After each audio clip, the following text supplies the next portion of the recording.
Thank you, Madam Deputy Speaker. And I rise on what I think is probably one of the saddest debates that I've had to take part in. It concerns the death of Awaab Ishak, a young boy whose death was tragic, but it made more tragic by the fact that it should never have happened. It's easy, in a way, to on these occasions, to look round for responsibility. I will do that in a few moments' time. But what I do want to record is the dignity of Awaab's family, who have made it very clear that all they seek in this is that this can never happen to another family, never happen to another child. They pay enormous respect to that family for precisely that level of dignity. And I do stand with them, even now, these 2 years on from the death of their child, because, of course, a child is irreplaceable. We do need to ask what went wrong, and on many occasions I will stand on these benches and criticise the government for funding lapses, but in this case, actually, this simply isn't about funding. It's about a housing association that didn't do its job. We know that of the factors that led to the death were some things that simply should never have happened. That let me give away one to. I'd like to thank my honourable friend for securing this important debate and for his tireless efforts. Awaab's death was unavoidable tragedy, and I'm sure members across the House have casework where tenants both in social and private rental sectors are too often left in terrible conditions similar to those that caused this incident. So will the honourable member join me, first of all, to thanking the Manchester Evening News for their important campaign with Shelter to bring back regulation and consumer standards for social housing? And does he also agree that we must strengthen the rights of all tenants, regardless of whether they are living in a social or private sector? And finally, does he agree? Order. I can't hear what the honourable gentleman is saying because he's speaking over there. If he spoke to the chair, we could all hear him. May I apologise, Deputy Madam Speaker? And finally, does he agree with me that in view of the systemic failure, the whole board's position is untenable and must go? Well, I shall deal with the early points a little later on, but on the question of the board, I do think now we have to question the way in which the board has operated, to allow the chief executive to cling on to his job until public pressure made that impossible is an indictment of those who sought to give him that amount of cover. I thank my honourable friend for giving way. Does my honourable friend agree that whilst it's welcome that Rochdale Boroughwide Housing has apologised, but really that's not good enough in these circumstances? To admit to making assumptions about one's lifestyle and therefore not dealing with the issue has cost such a young life and shows an inherent lack of leadership. And really the law has to be changed to make sure that landlords, both social and private, cannot ignore the health risks of damp and mould. And again, I'm about to agree with my honourable friend. The reality is this, is that to blame lifestyle in a case like this is ridiculous. We know that the things that went wrong go way beyond individual decisions, individual lifestyles. And the point I was about to make before is that to say to people that painting over mould is the answer is ludicrous. I've lived in my dim and distant youth in accommodation that where mould was there. You know, when you walk in, Madam Deputy Speaker, to a building like that, you can feel it on your lungs. We know children have much more sensitive lungs, so that combination cannot be blamed on lifestyle. The ventilation in the flat, we know, was inadequate, but things could have been done about that, and should have been done about that. We know that the response of the Housing Association, RBH, was slow, and I think the Honourable Member for Hayward and Middleton knows himself that the response of RBH is customarily slow. I thank the honourable gentleman for bringing forward this very important debate, and I agree with him, it's probably one of the more distressing ones that any of us have had to participate in. The honourable gentleman makes an extremely important point. tenants repeatedly have to report issues to RBH, and sometimes they simply aren't logged. In fact, I have an example from just today. I asked 2 members of my team yesterday to go and visit people who've made complaints about RBH. We wrote to them about the specific complaints. Today, they acknowledged the complaints, which had been lodged 4 times by the tenant, and said that they had now opened a case. Does the honourable gentleman agree with me that it's absolutely ludicrous when tenants aren't being listened to by the Housing Association, have to come to their members of Parliament to get basic, decent housing standards? And the honourable member is absolutely right, Madam Deputy Speaker. That kind of response, sadly, is what, amongst other things, led to the death of Awaab. And this failure to do the basics right is at the heart of what went wrong. You know, I also had a constituent this week. I had a response from the Housing Association, RBH, telling me that they dealt with the mould problem there. You would think at the moment mould would be so high on the agenda of Rochdale Boroughwide housing that it would be #1 as a priority, and yet the tenant has come back to say to me, far from the work having been done, the mould is still there, and she sent photographs to confirm that point. The question that RBH used this legal block when the Ishak family went to solicitor because they couldn't get justice directly through the Housing Association, that automatically put on a block on repairs. Most would regard a policy like that as ludicrous, except for the fact in this case it was more than ludicrous, it was dangerous. So we know that many things went wrong, but probably the thing that got me most was that a letter from a health visitor was lost through bad IT. The health visitor recommended that this family be rehoused, and yet that was never acted on. Now that is, well, people can choose their own words as to what it is, but it's pretty devastating. So we know that many things have gone wrong. There does need to be an inquiry, and I say to the Minister that there needs to be an inquiry into RBH, even now these 2 years on, because both the Honourable Member for Hayward and Middleton and myself are of the same view, that RBH is simply not up to the job that we expect of it. That's not a criticism of many of the staff there, it's a criticism of the most senior managers and indeed of the board. So we do need an investigation. There are even in recent days there's been whistleblowers, former employees who've talked about a culture of cost cutting at all turns, of bullying, and a failure to prioritise repairs. And of course this question as to whether there was racism, whether institutional or more deliberate. Things like that have now to be investigated. But of course it is also a fact that this isn't just a local issue. Mould is not simply that is in homes and houses in the Rochdale borough. It's a nationwide problem, and we do need nationwide solutions. And if I can say within that, the Secretary of State told us the other day that he believes there are 2.3 million homes that don't meet the decent homes threshold. Now we've got to do something about that.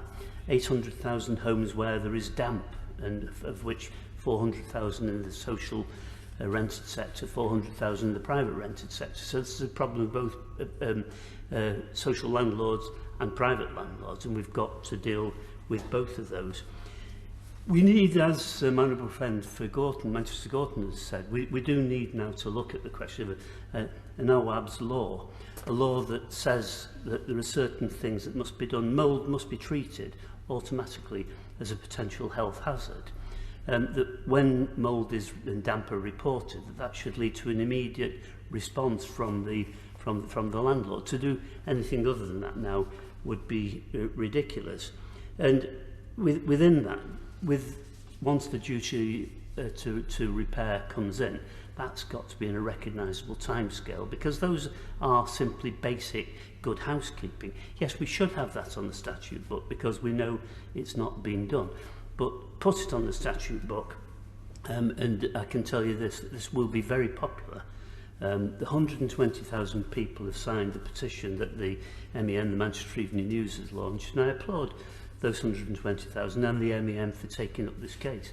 But in the end, I applaud the fact that in raising that, we are now beginning to address the issues that the family want addressing. Now, Madam Speaker, we then need to look beyond the immediacy of a legal framework for a housing association.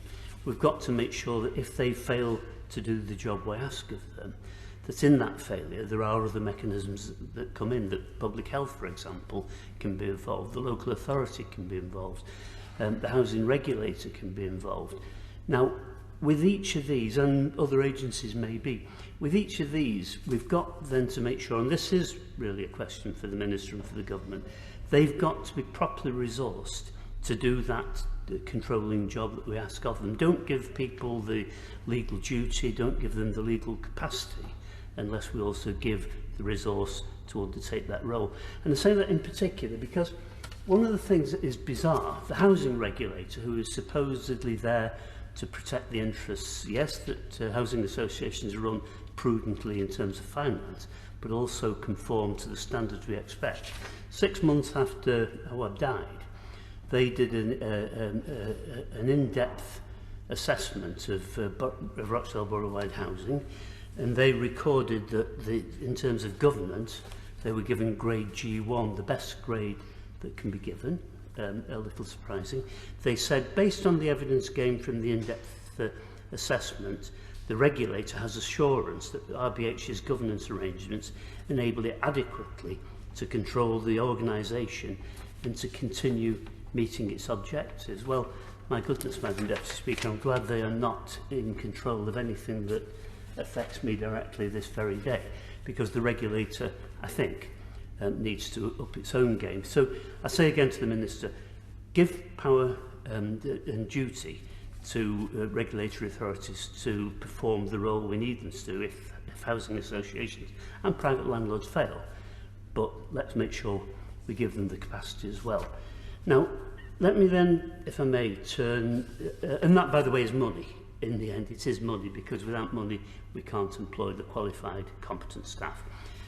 Let me turn, if I may, to the role of the Secretary of State. Now, I've got to, very nice for him to hear this from these benches. He's in Rochdale today, and I applaud the fact that he's been proactive in the days since the coronial inquest reported.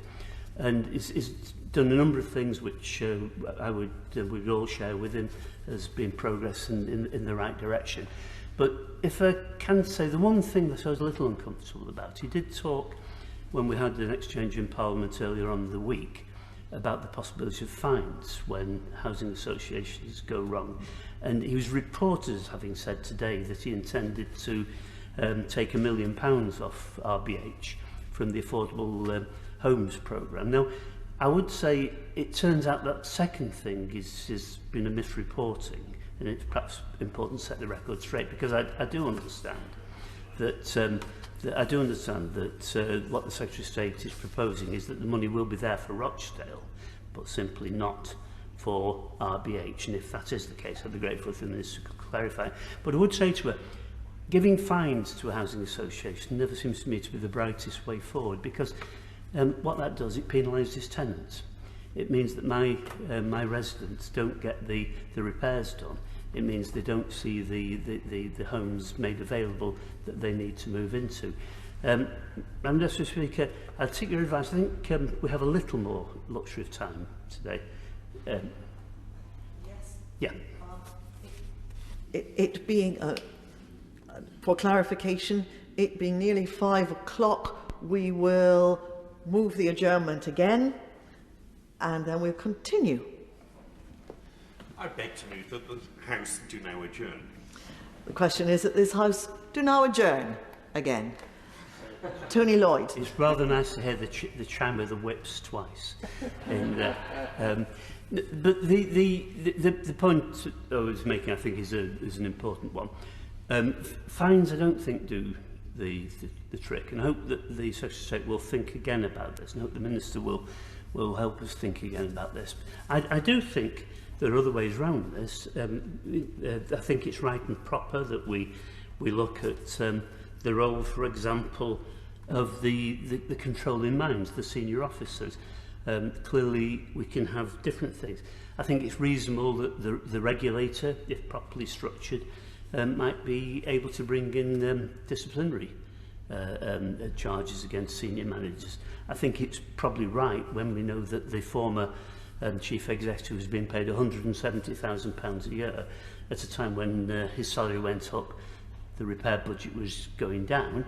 I think it might have been sensible to wonder whether we could cut salaries for the senior officers in these occasions when it's public money involved, not an unreasonable proposition. Of course, in the end, in the most egregious cases, it may well be the criminal law should be involved, but not, again, corporate manslaughter, because corporate manslaughter is directed at the organisation.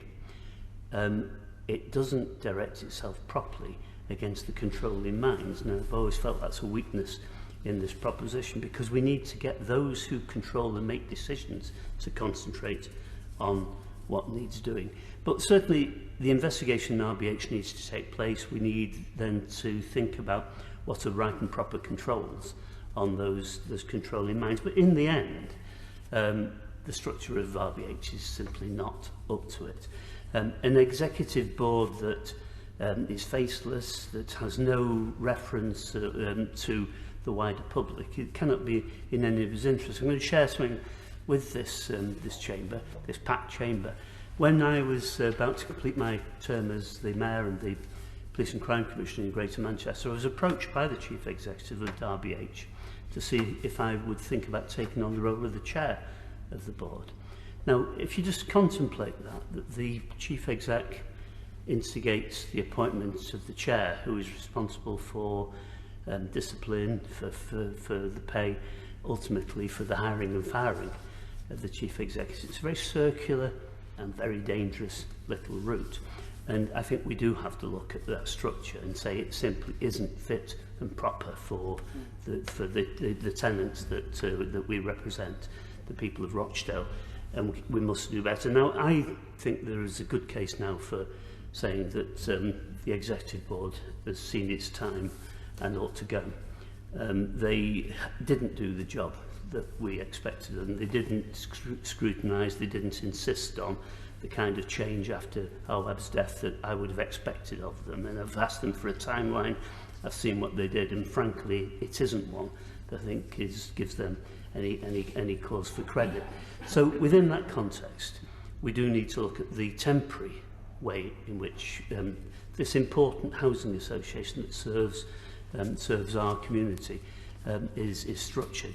In the longer run, the local authority has offered to take this back under control. This is supported by both the Labour controlling group, but also the Conservative opposition group on Rochdale Council. So I think that's certainly got to be looked at, because in the end, the advantage of a council, it does have elected people, and we can challenge elected people, we can get rid of elected people, not faceless bureaucrats. So I think there's something that needs to be looked at there, but there has to be something about the tenant's voice.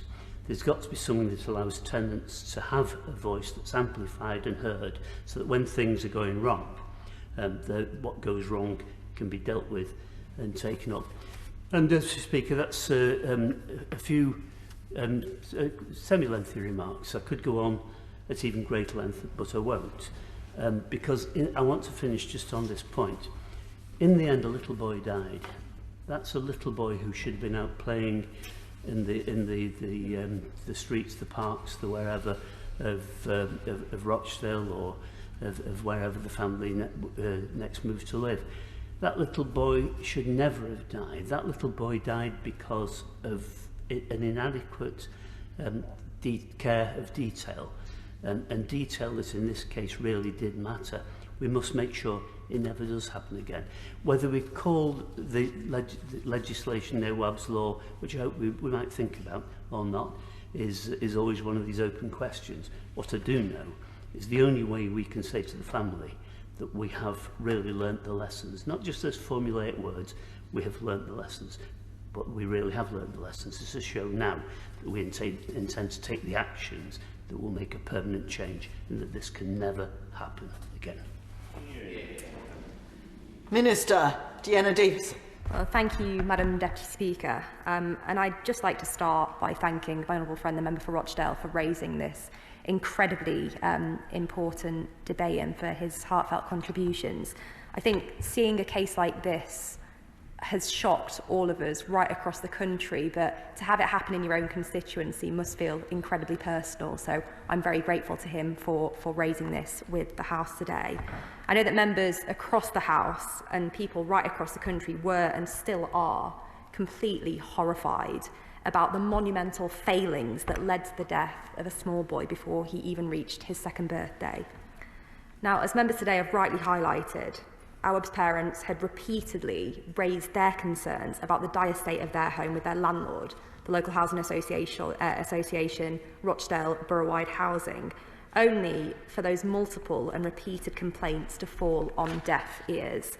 And instead of acting on the clear evidence of damp and mould, Awaab's family were given no choice but to raise their young boy in a mould-infested flat.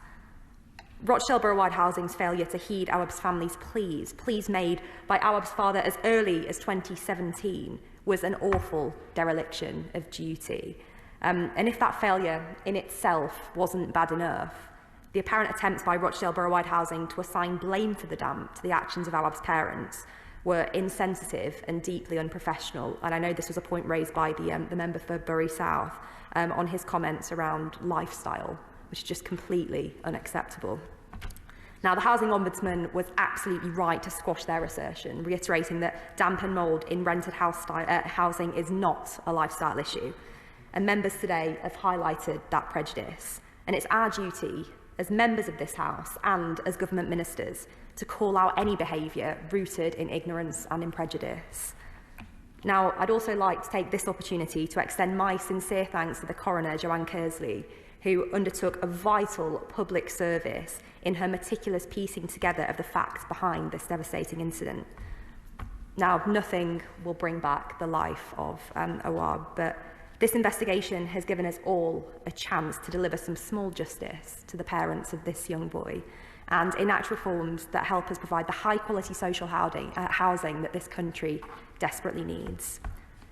Now, I know I speak for everyone when I say that blaming nuances and technicalities just will not wash. What took place in Rochdale were monumental, inexcusable failings. And as the Housing Secretary told the House last week, we've acted quickly and decisively off the back of the coroner's findings and are continuing to push for urgent explanations and action from those involved. Firstly, we demanded answers from the Chair and the Chief Executive of Rochdale Boroughwide Housing. Now, much of the accountability clearly sits with the leadership of RBH, and my right honourable friend Michael Gove was spot on when he said that it beggared belief that the now former Chief Executive Gareth Swarbrick attempted to stay in post.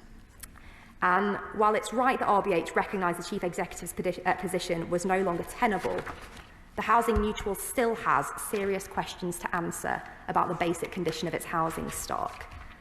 As was raised by my honourable friend, the member for Hayward and Middleton, who says even today he's still discovering new cases of terrible conditions within that housing stock. And I'd be grateful if he could share those with us in the department, as can other members if they do have those examples themselves. So, I will. We're very much in the same place on this. Actually, what really is astonishing, one would really think that 2 years on from Awaab's death, that mould in these properties would be such a high priority that we would find it hard to find. In fact, walk round the estate with me, walk round the estate of my honourable friend, the honourable member for Hayward and Middleton, mould is still there in huge quantity. I'm grateful to my honourable friend, and he's absolutely right. If we can gather further examples of this, this certainly will help us in the department. So we've asked to see what concrete steps RBH are now putting in place to immediately improve the living conditions of the tenants for whom they're still responsible. Thirdly, our ministerial team is planning to meet not only Awaab's family, but those who live in the freehold estate to stress the fact that the government really is in their corner. And fourthly, the regulator of social housing is now considering whether this landlord has systematically failed to meet the standards of service required to provide for its tenants. And on this note, I know the honourable gentleman raised the point of an inquiry and whether this would constitute an inquiry. I wouldn't want to commit another minister, given this would fall within their brief, but certainly I will take this away and raise it with them urgently, and I'm happy to engage with the honourable gentleman further on this point. Now, while our focus is absolutely on delivering justice for Awaab, all of us recognise that this is not an isolated incident. The problem is much bigger than one flat in Rochdale, because as we gather here today, there are thousands of people across the country who are stuck living in homes that frankly are not fit for human habitation. And I believe the coroner spoke for everyone when she said it was scarcely believable that a child could die from mould in 21st century Britain. It was a damning statement, and one that reinforced the urgent need for the kind of reforms we've been working hard to get onto the statute books. The reforms that we're bringing forward, measures designed to hold landlords to account and make sure their tenants are treated with fairness and dignity, can help us to make Awaab's death a watershed moment for housing in this country. And we are making progress. A fortnight ago, this House debated the second reading of the Social Housing Regulation Bill, a bill designed to learn some of the incredibly painful but necessary lessons of the Grenfell Tower fire in 2016, a tragedy that shone a terrifying spotlight on the dreadful experiences of tenants in that tower block ahead of its fire in 2016. Now, Grenfell tenants had spent years lobbying for basic changes to their building to make their homes livable and safe. Their voices, like those of Awaab's family, were kept on mute before disaster struck.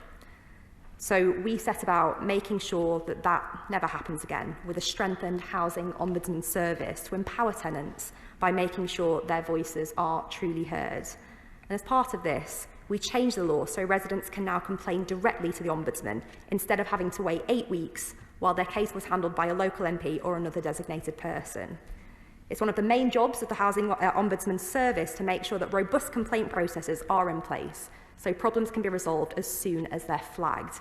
And in those cases where landlords have clearly mistreated their residents, it can order landlords to pay compensation. If necessary, they can refer cases to the regulator of social housing. And through the Social Housing Bill, we are strengthening the powers of the regulator. So where there is a serious risk to tenants and the landlord has failed to take necessary actions, they can issue unlimited fines to rogue landlords, enter properties with only 48 hours notice, and make emergency repairs with landlords footing the bill. And my honourable friend raised the point of resourcing for the regulator. I'd like to reassure him that in this financial year we have put an additional £4.6 million in to ensure the regulator can operate, with more funding to come as we go further in designing how the regulator will operate. So hopefully that provides him with some reassurance there. But frankly, all the reforms in the world will be worth nothing if people don't know that they have rights to begin with. Awaab's case, which never went before the Ombudsman, shows that we can and must do more as a government to promote this service and make sure that it reaches those who need it. The government's already run a nationwide Make Things Right campaign to raise awareness, to tell social housing tenants how they can go about making complaints, and this has now reached millions of social housing tenants. But we are working up another targeted multi-year campaign so that everyone living in the social housing sector knows their rights and knows how to exercise them. Where some providers have performed poorly in the past, they've been given plenty of opportunities to change their ways and start treating residents with the respect that they deserve. And I think we're all in agreement that the time for empty promises has to be brought to an end. So our department is going to help do that by naming and shaming those who've been found by the regulator to have breached consumer standards, or who've been found by the Ombudsman to have committed severe maladministration. And I'm sure that many of you will have seen that this work is already well underway, with the Housing Secretary writing to all local authorities over the weekend to set out this expectation that they will act quickly to resolve poor housing conditions in their area. He also separately wrote to all providers of social housing, making abundantly clear that our expectation is that they will treat all complaints about damp and mould seriously, act swiftly to rectify them, and be prepared to respond to a request from the regulator of social housing on the extent of damp and mould issues. And finally, Madam Deputy Speaker, I'd just like to touch on a point around standards. Because while the pictures of damp and mould in social housing across the country can leave you in no doubt that many properties fall well below standards we expect social landlords to meet, Awaab's death has made painfully clear why we must do more to better protect tenants. So our Social Housing Regulation Bill will bring in a rigorous new regime that holds landlords like these to account for the decency of their homes. Now, in the months ahead, we all have a chance to upend the appalling status quo and deliver a new deal for social housing tenants in the UK. So I'd like to finish by being clear that this is not about bashing all landlords and tarnishing them all with the same brush. We have many fantastic landlords and housing associations in this country that treat tenants with the kindness and respect that they deserve. This is about raising standards across the board and ensuring that every tenant has the chance to live in dignity. And finally, I'd just like to refer to the Honourable Member for Manchester, Gorton, in his praise for MEN for the incredible work they've done on raising awareness, and I'd like to add my name to that. But as my honourable friend, the member for Rochdale, said right at the end of his speech, well, broadly used his words, we have to do everything we can to ensure that nothing like this ever happens again. Thank you. The question is that this House do now adjourn. As many as that opinion, say aye. Aye. I think the ayes have it. The ayes have it. Order. Order.